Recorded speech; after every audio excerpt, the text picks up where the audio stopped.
You have a great weekend ahead. I begin the show by telling you a friend of mine, Bob Barnett, passed away today. Super agent, been my agent for 10 years, but I think you'll hear from people all weekend long that he was far more than an agent. He was a good friend. He was Mr. Encouragement. So if you see an obit somewhere, pause. What he built was really remarkable. John Ellis joins me as he does most Fridays. He is the founder and editor-in-chief of News Items. John, did you know Bob from your years in New York? He's a D.C. guy, so I'm not sure he's a New York guy. I didn't. I know a lot of people who, had him as an agent, and every single one of them was a very satisfied customer. Let's put it that way. He's a legend in that world. He made the market. I'll tell you offline sometime a Barnett story that just made my head roll around. I want to begin with Bari Weiss, and I only know Bari a little bit over the radio. But she's fabulous. The Free Press is fabulous. Is this going to happen? Is she going to be at CBS? And what do you hear is the role? And what do you think is going to happen?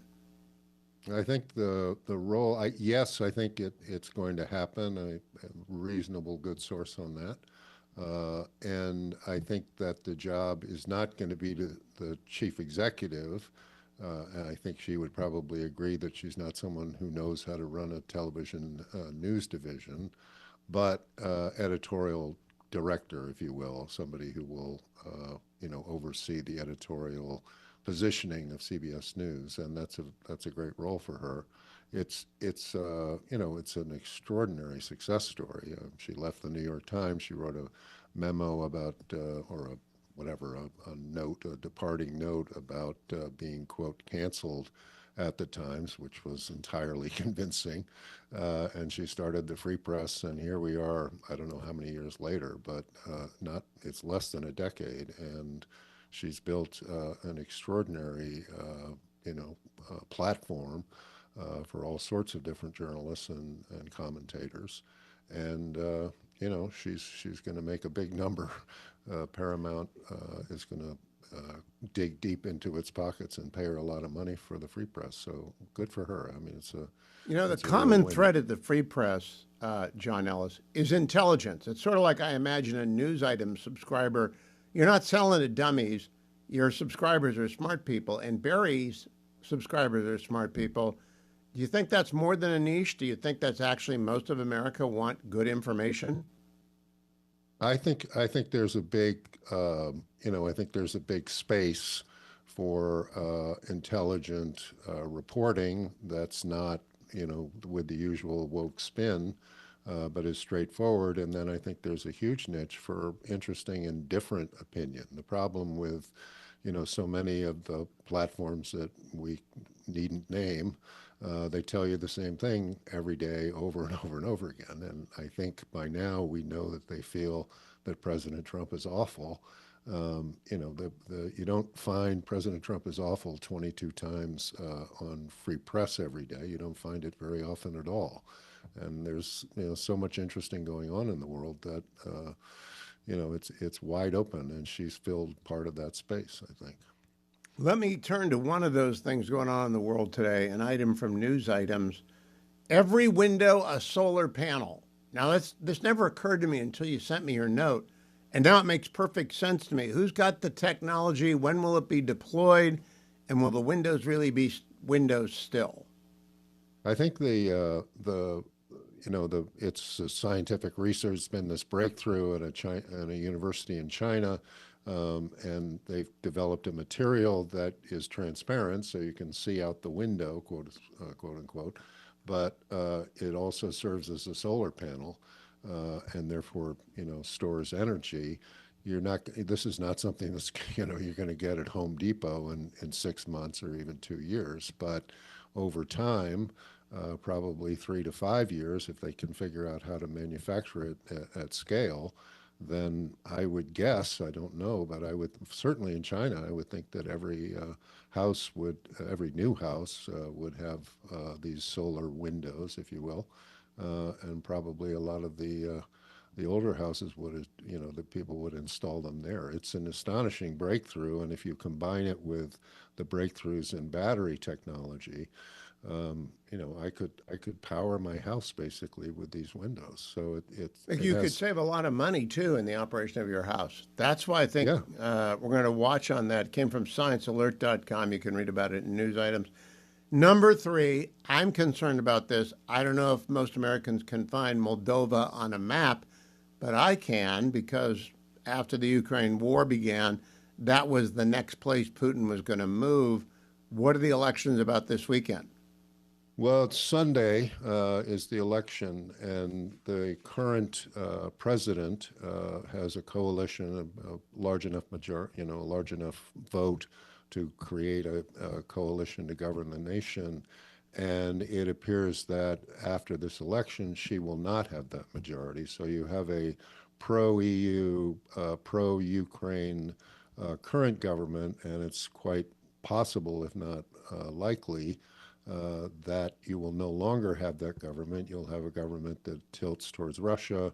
And so it's a very important election. No one's, I mean, unless you're editing news items, there's not a lot of people who are covering it. But it'll be a big story on Monday if she loses, and it appears that she will not get enough votes to form a governing coalition, and therefore the pro-Putin, anti-Ukraine, anti-EU coalition will take power, and that has all sorts of implications, obviously for Ukraine, but also for the cohesion, if you will, of the EU. There's a breakaway part of the country called, I think, Transiteria, and it sounds like a vampire movie, right? But it's real. It's Russian speaking primarily. It's like a replay of Ukraine on a smaller but no less strategic level. So we'll watch that. I saved the most time for last because I posted this when it came out in news items earlier this week.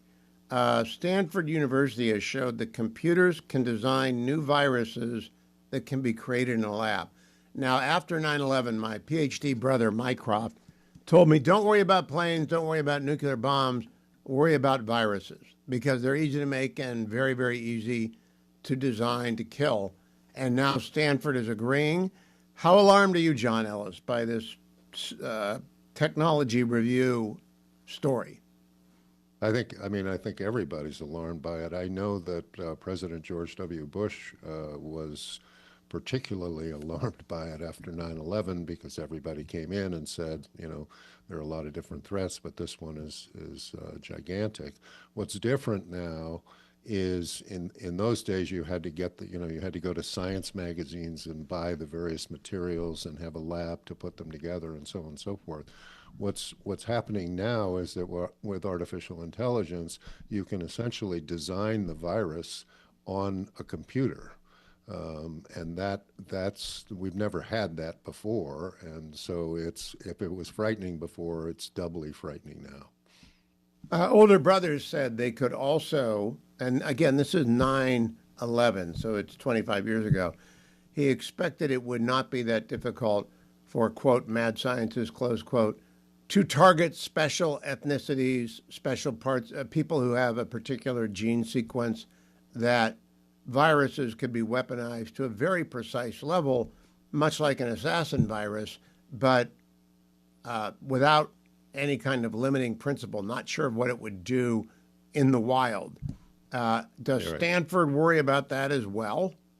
Yes, and I mean not just Stanford. I think everybody, as the genomic science is supercharged by AI and eventually supercharged exponentially by quantum computing, you may be able to actually target, an Asian person as opposed to an English person, and that, I mean, that's a ways away, but the ability to target the virus to this or that ethnic group or this or that animal or whatever is upon us. And so the scariest, there's a famous book called Demon in the Freezer. It was written by a writer for the New Yorker, and it's a story basically of biowarfare.